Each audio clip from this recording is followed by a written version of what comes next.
Rocky at school. It was Rocky's first day at his new school. He felt very sad because he had to leave Max the dog behind at home. Max always wagged his tail when he was happy, but not today. Rocky's mother walked with Rocky to school. When they arrived, they met Mr. Belter, Rocky's new teacher. Mr. Belter was very tall, and his face was not very friendly. Rocky's mum had to go quickly.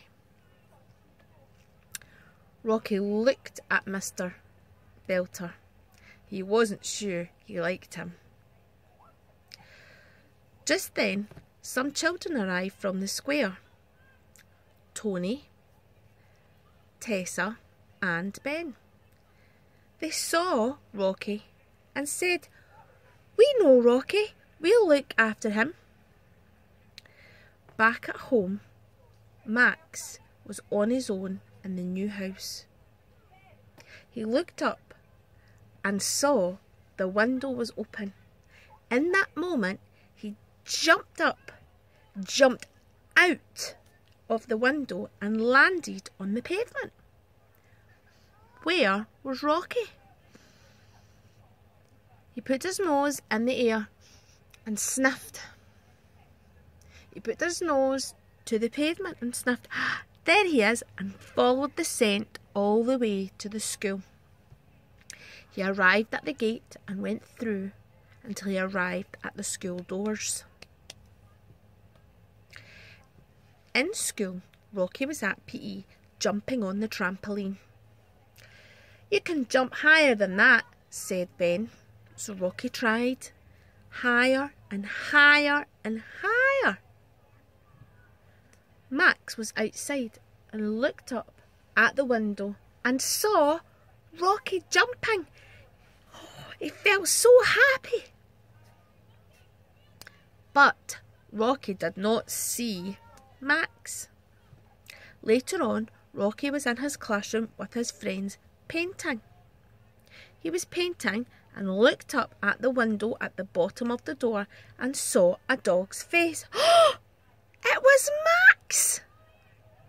He was so surprised that he jumped up and waved his paintbrush, and paint went all over Mr. Belter. "What is going on?" he said. "I'm sorry. No more painting for you. Tidy up now." When all this was going on, Max had quietly crept into the room where Rocky was, and he felt very pleased with himself. "Woof!" he said loudly. Mr. Belter was writing on the board. Turned round. "What was that noise?" he said. Tony and Tessa put the hand up. "Sorry, it was us. We have a bad cough." Mr. Belter turned round and continued to write on the board. The class knew what was going on, but they pretended they were working. Max was between Tony and Tessa. He was underneath the table. Tony and Tessa were together. They pushed Max underneath Rocky's table and hid him there. Max the dog was very quiet, but he wagged his tail because he was so pleased to see Rocky. At that moment, the bell rang. It was lunchtime, and Mr. Belter had to go to the lunch hall to check all the children had good behaviour.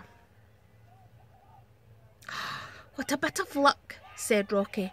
"I'll have to go home and take Max with me. He can't stay here at school." Ben said, "I'll go too." So together they walked home. When they arrived, Rocky's mum was there. It was okay. She'd look after Max, and Rocky could go back to school. Rocky felt a bit sad at leaving Max behind. And Max was not very pleased because he couldn't go to school with Rocky. As people say, it's a dog's life.